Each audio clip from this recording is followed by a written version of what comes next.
Sektori i peshkimit në Durrës po përballet me një krizë të thellë për shkak të rritjes së çmimit të naftës si pasojë e konfliktit armatosur në lindjen e mesme. E ndodhur në këto kushte ku rrezikon falimentimin, flota e peshkimit në Durrës ka organizuar një protestë për t'i kërkuar Ministrisë së Linjës dhe qeverisë subvencionimin e çmimit të naftës. Çmimi i naftës është ngritur shumë, kështu që flota e peshkimit hyn në një krizë mjaft thellë. Deri tash nuk ka asnjë reagim. Barkat janë gjitha të bllokuar në porto, njerëzit janë detyruar të dorëzojnë gjithë licencat.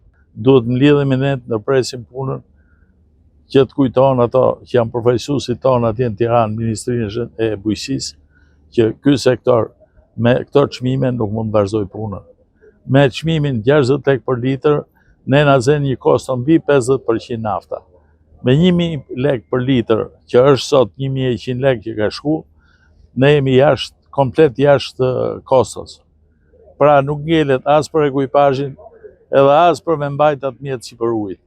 Çmimi i naftës të futet ke bursa transparencës, sepse çmimi i naftës po lun çdo ditë. Me këtë çmim nafte, me 1100 që ne e morim plus të vëshën, ne nafta na shkon 1600 me siguracione me gjithë. Në pamundësi për të paguar pagat dhe siguracionet e punojësve, pronarëve të peshkarexhave rrezikon të largohet dhe krahu i punës.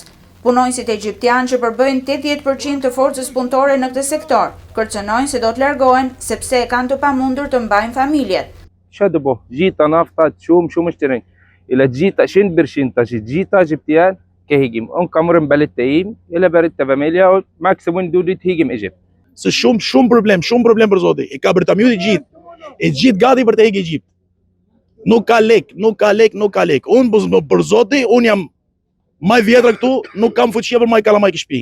Masa dërmuese e peshkatarëve dhe punonësve peshkin janë egjiptian. Kjo po krijon dhe një krizë tjetër mjaft të madhe. Që këto shtetas egjiptian që punojnë sektorin e peshkimit janë detyruar me u kthy në vendet e tyre të origjinës. Të gjithë ne do shkojmë para kryeministrisë, sepse egjiptian po ikin gjithë. Edhe janë mbi 400 veta këtu që punojnë.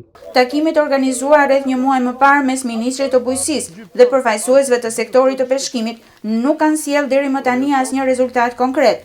Në rastin e luftës në Ukrainë, kur çmimi i naftës u rrit ndjeshëm, qeveria Rama subvencionoi naftën për sektorin e peshkimit. Në situatën e tanishme, qeveria dhe ministria kanë bërë veshjen e shurdhët, prandaj apeli i flotës së peshkimit është: I bëjmë thirrje ministrit ton radh parë, mbaj premtimet që ke dhënë.